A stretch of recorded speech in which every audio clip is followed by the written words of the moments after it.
penser aux bonnes questions à poser. Parce que si tu poses les bonnes questions, ça te donne le cadre, le contexte dans lequel tu travailles, et après, le reste, ça coule presque de source. La programmation et les zones d'entraînement. Mon objectif cet après-midi, c'est de vous donner des lignes directrices simples pour réfléchir à la programmation en endurance. C'est prendre ce qu'on a devant les yeux en termes de basse, moyenne, haute intensité et déterminer quel type d'entraînement on va faire avec, pour qui, pourquoi, comment. Pour donner quelques points de repère, voilà à quoi ressemble un profil individuel pour un novice, une personne entraînée et un professionnel en cyclisme par exemple.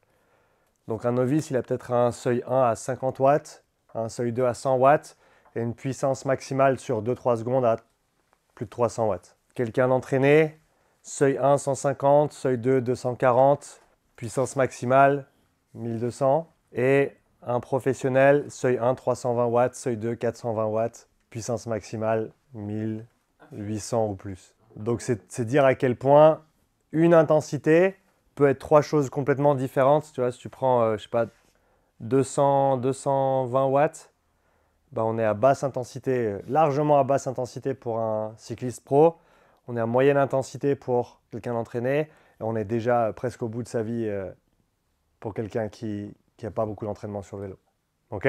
Course à pied, on peut faire la même distinction avec le profil du marathonien qui, là j'ai pris les caractéristiques de quelqu'un comme Eliud Kipchoge, donc un recordman du monde ou un des tout meilleurs de l'histoire du marathon. Et tu vois à quel point son seuil 1 et son seuil 2, ils sont vraiment collés l'un à l'autre. Hein, avec des vitesses qui... C'est incroyable de se dire qu'il peut courir à 21 km/h pendant 2 heures. C'est absolument incroyable. Et donc quand on arrive sur la question de la programmation, le plus simple à mon avis, c'est de penser aux bonnes questions à poser. Parce que si tu poses les bonnes questions, ça te donne le cadre, le contexte dans lequel tu travailles, et après, le reste, ça coule presque de source. Donc l'objectif, c'est de poser les bonnes questions, se poser les bonnes questions, notamment, quel est le profil du sportif que tu as en face de toi? On en a parlé un peu aujourd'hui, puissant, endurant. Hein, donc, quel type d'effort ils vont favoriser, typiquement, parce qu'ils aiment bien ça et parce qu'ils sont forts là-dedans. Et aussi, à l'opposé de ça, qu'est-ce qui va leur permettre de progresser rapidement? Parce qu'ils ne l'ont jamais fait et parce qu'à la base, ils ne sont pas faits pour, mais si on fait cet entraînement-là, ils vont avoir plus de progrès. Quels sont leurs besoins? Quels sont leurs besoins de développement par rapport à ce qu'ils ont déjà fait avant, ce qu'ils n'ont pas fait avant? Quel est le sport qu'ils pratiquent ou dans lequel ils veulent se développer? Et quelles sont les demandes de ce sport, en termes d'endurance notamment? Quel type d'effort c'est? Est-ce que c'est un effort court et intense? Est-ce que c'est un effort long, continu, de basse intensité? Est-ce que c'est un effort variable? Toutes ces questions te permettent de déjà cibler où est-ce qu'on se trouve. Et après, c'est se poser les questions, dans quelle phase d'entraînement on se trouve, ça on va le voir aujourd'hui ensemble. Quelle distribution d'intensité on va utiliser pour la programmation? La distribution d'intensité, encore une fois, on va le voir, c'est quelle proportion de basse, moyenne, haute intensité j'utilise dans un plan d'entraînement. Est-ce que c'est que la basse intensité? Est-ce que c'est basse plus haute intensité, qu'on appelle polarisée? Est-ce que c'est basse plus moyenne intensité, qu'on appelle pyramidale? Est-ce que c'est quelque chose entre les deux? Après, c'est à nous de choisir selon ce qu'on essaye de faire. Et finalement, quelle séance dans la semaine? Quelle répartition des intensités, des différents types de séances? Et la dernière question qui n'est même pas là, c'est le contenu de séance, parce qu'encore une fois, si on a bien fait ce raisonnement, le contenu même de la séance, il s'écrit presque tout seul. Un businessman, Stephen Covey, qui a dit « Il y a 3 constantes dans la vie, le changement, le choix et les principes ». Et les principes sont soulignés parce qu'on va commencer avec les principes de prépa physique que vous connaissez déjà, mais on va les revisiter sous l'axe de l'endurance. Pour commencer, le principe de spécificité. Donc spécifique, qui ressemble à ou qui correspond au sport. Donc là, on est sur le spectre général spécifique. Le principe de spécificité, en anglais, c'est le SAID principle, S-A-I-D, Specific Adaptations to Impose Demands. Des adaptations spécifiques aux contraintes imposées. C'est-à-dire que le corps, il va s'adapter de manière spécifique par rapport à la contrainte que tu lui imposes. Tu lui imposes des charges lourdes, il va développer plus d'influx neuromusculaire, plus de masse musculaire. Tu lui imposes de la basse intensité, il va développer une meilleure capillarité, plus de fibres lentes, plus de mitochondries, meilleur débit cardiaque, meilleure vasodilatation, etc., etc. Donc le principe de spécificité, c'est ça. Après, il y a aussi la partie, est-ce que cette activité ou cette qualité est générale ou spécifique pour ma discipline sportive? C'est une question qu'on va se poser aujourd'hui. D'ailleurs, c'est juste là. Donc, les montagnes, c'est long, c'est plutôt tranquille, c'est plutôt basse, moyenne intensité. Forcément, si tu es sur une pente ultra raide et que tu essayes de battre ton copain, tu vas vite passer là, d'accord? Mais typiquement, si on prend des choses qui sont très très longues, l'intensité qui va leur être spécifique, c'est plutôt la basse et la moyenne intensité.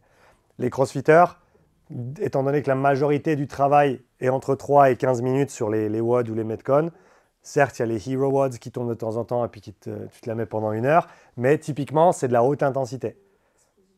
Et par exemple, du demi-fond sur 400-800 mètres, ben, c'est des efforts qui sont en dessous de 2 minutes. C'est de la très haute intensité si on pense au spectre. D'accord? Donc là, on est sur ce que vous disiez avant en termes d'intensité d'effort. OK? Mais le principe de spécificité, c'est le fait de s'adapter. Le corps s'adapte de manière spécifique par rapport aux contraintes imposées. Ensuite, on a l'adaptation. Le fait que plus le corps est confronté à une contrainte donnée, plus la réponse au stimulus et donc l'adaptation diminue. L'accommodation. Le fait que tu t'habitues à quelque chose. Hein? Exactement. Donc la première fois que tu es confronté à un stimulus, tu as une réponse qui est haute. C'est très très dur et après 3 séances, ça va déjà beaucoup mieux. Mais ça veut aussi dire que plus le temps avance et moins tu t'adaptes. Plus ça va prendre de temps, de volume de travail pour s'adapter. Donc comme je le disais plus tôt, le meilleur entraînement, c'est celui que tu n'as jamais fait. Le meilleur stimulus, c'est celui que tu n'as jamais eu. Parce que c'est celui auquel tu vas répondre le plus. OK? Et si on tourne la courbe dans l'autre sens, ben on peut se dire que quand tu as un nouveau stimulus, ben tu vas avoir une forte réponse en très peu de temps, au début. Le meilleur entraînement, c'est celui que tu n'as jamais fait. Tu laisses passer 1 an, 2 ans, 5 ans, 10 ans de pratique. Et ben maintenant, il faut énormément de travail pour avoir des gains qui sont très très faibles par rapport à ce que tu as pu voir au début. Hein? Ça, vous l'avez certainement déjà vu ou déjà vécu. Et donc la clé, c'est de trouver un peu le sweet spot, l'entre-deux, où on va essayer de toujours rester sur la pente montante. Et déjà, je vous mets le petit truc dans la tête par rapport à ce qu'on va voir après. Ça veut dire quoi? Ça veut dire simplement basculer entre différentes phases d'entraînement pour continuer à toujours s'adapter. Hop, hop, hop, hop. Et oui, quand tu ne travailles pas quelque chose 4 fois par semaine, bah, ça va peut-être baisser un petit peu. Mais si tu fais un minimum de travail, tu le maintiens, et peut-être que tu fais un pas en arrière, mais quand tu le redéveloppes ensuite, tu fais 2 pas en avant. Un pas en arrière, 2 pas en avant, un pas en arrière, 2 pas en avant. On continue d'avancer. Donc, il y a non seulement la charge, bien entendu, qui est une manière d'alterner le stimulus que tu vas imposer et de donner à ton corps la capacité de récupérer, mais aussi le type de travail qu'on va faire par rapport à la phase d'entraînement dans laquelle on se trouve. Donc, on arrive à cette idée de surcharge progressive. Donc, pour continuellement s'adapter, le corps doit être confronté à un stimulus de plus en plus important ou nouveau. D'accord? Ça peut être plus, mais ça peut aussi être autre chose. Encore une fois, le meilleur entraînement, c'est celui que tu n'as jamais fait. Mais si tu restes toujours sur le même truc, aujourd'hui, courir à 13 km/h, c'est du seuil pour toi. Mais si tu t'entraînes assez, 13, ça devient ta basse intensité. Donc 13, c'est plus suffisant pour continuer à progresser au seuil. Parce que, encore une fois, les choses avancent, les choses progressent, les choses se décalent. Et donc, il faut aussi répondre à ça avec une surcharge progressive. Individualité. L'entraînement doit être prescrit en considérant le profil individuel de chaque sportif. Très important de connaître la personne qu'on a en face. Et tu n'as pas besoin de biopsie pour déterminer leur typologie musculaire. Il suffit de leur poser la question. Tu préfères faire un 1 RM ou tu préfères faire un 15 RM? Tu préfères faire 3 minutes à bloc sur un vélo ou tu préfères faire 1 heure à bloc sur un vélo? Déjà, tu vas savoir dans les grandes lignes de quoi ils sont faits. Et souvent, les gens ils vont favoriser les efforts pour lesquels ils sont prédisposés. Donc typiquement, quelqu'un qui a beaucoup de masse musculaire, un sprinter par exemple, il va plutôt favoriser des efforts courts et intenses. Et il va plutôt laisser de côté les sorties de 5 jours en montagne. Là où quelqu'un qui est prédisposé à faire de l'endurance ou qui en a toujours beaucoup fait, sera peut-être plus enclin à faire ça. La raison derrière ce même, c'est les questions qu'on se pose par rapport au volume d'entraînement, au nombre de séances, etc. qu'on va prescrire aux personnes qu'on a devant soi. Il faut éviter de penser dans l'abstrait et il faut concrétiser la chose avec quelle est la personne que tu as devant toi et qu'est-ce qu'ils ont fait ces 8 à 12 dernières semaines. Si tu commences à bosser avec quelqu'un qui n'a jamais rien fait en endurance, tu ne vas pas commencer avec 5 séances d'entraînement dans la semaine parce que Sean a dit qu'il fallait faire 5. Hein? Tu vas commencer avec peut-être 2, peut-être 20 minutes à la fin de 3-4 séances dans la semaine. Si tu prends en charge quelqu'un qui court déjà 3 fois dans la semaine, tu vas commencer avec 3 séances de course dans la semaine. Ça, c'est ta base de départ. Donc on prend toujours le contexte de la personne. Ça paraît très simple, hein, mais une des questions que je reçois le plus, c'est « Ouais, mais il faut que je fasse combien de séances dans la semaine ?» Je ne sais pas, tu en as fait combien jusqu'à maintenant? Je ne vais pas te dire d'en faire 5 si tu en as fait 2. Surtout pas si tu fais de la course, parce que la charge mécanique, dans 2 semaines, tu as les tibias qui sifflent et puis il faut recommencer à zéro. Hein, donc le contexte, c'est la personne qu'on a devant soi. Et le profil individuel, il est composé notamment des prédispositions génétiques, fibres rapides, fibres lentes, du passé sportif.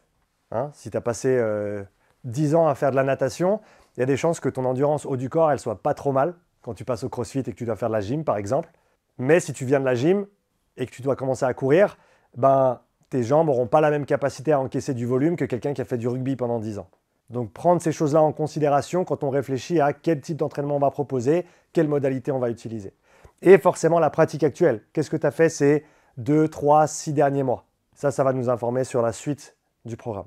Et tout ce qui suffit de faire pour ça, c'est poser les bonnes questions. Mais c'est les gens que vous accompagnez qui vous donneront ces réponses-là. Ce n'est pas à vous de les imaginer. Elles sont concrètement, elles sont déjà là. Il suffit que vous sachiez poser les bonnes questions pour les retirer. D'accord? En termes de prédisposition génétique, l'humain, c'est un des animaux qui a le plus de variations. Et en termes de répartition des fibres musculaires. C'est-à-dire qu'il y a des gens qui ont 80% de fibres lentes et 20% de fibres rapides. Il y a des gens qui ont 80% de fibres rapides et 20% de fibres lentes. Et forcément, la majorité se trouve quelque part au milieu. Avec, en moyenne, les femmes qui ont typiquement un tout petit peu plus de fibres lentes que les hommes. Elles sont plus endurantes, elles sont moins puissantes en moyenne. D'accord? Forcément, il y a des femmes qui ont plus de fibres rapides que d'autres hommes. On est vraiment sur la distribution normale de population. Et tout le monde va se trouver, la majorité, quelque part au milieu. Mais c'est important de comprendre ce spectre et les variations que ça engendre. Et forcément, avec ces prédispositions génétiques, eh ben, différents types d'athlètes vont être, ou différents types de personnes vont être prédisposés à différents types d'efforts. Prédominance de fibres lentes, ben, on va plutôt être bon et bien développé et facilement répondre au travail de basse, moyenne intensité. Inversement, profil puissant, on va plutôt être dans la haute, très haute intensité. Et donc forcément, là, ça nous permet, en plus de ce qu'on a vu tout à l'heure avec le général spécifique au niveau du sport en question, là, on a aussi qu'est-ce qui va être spécifique à leur prédisposition et qu'est-ce qui va compléter leur profil pour s'assurer qu'on ait un bon équilibre entre tout ça. Un autre principe important, la récupération. Pour continuellement s'adapter, le corps doit pouvoir récupérer du stimulus imposé. Et il faut la bonne dose pour pouvoir progresser. Si tu n'as pas assez de récupération, ben, ton corps il va régresser ou alors tu vas commencer à avoir des soucis au niveau hormonaux et ça va vraiment se compliquer pour toi à l'avenir. Moi, on en parlait avant, il y a 1 an et demi, quand j'ai presque fait un burn-out, j'avais plus envie de donner des séminaires. Alors que c'est mon truc préféré à faire. J'avais plus envie. Quand tu n'as plus envie d'aller t'entraîner, alors que tu adores t'entraîner, ben, faut te poser la question, est-ce que je fais les choses correctement? Est-ce que ma récupération en dehors de l'entraînement, elle est adaptée à la charge que je m'impose? Est-ce que les choses sont alignées? Et comment savoir quelle est la bonne dose d'entraînement ou de charge à donner à quelqu'un? Ben, quelle charge d'entraînement ils ont fait ces 8 à 12 dernières semaines? Ça, c'est ta base de travail. Plutôt que de devoir imaginer combien de volume de séance, combien de reps, je ne sais pas. Non, regarde ce qu'ils ont fait, prends ça comme ton template et après tu bosses là-dessus.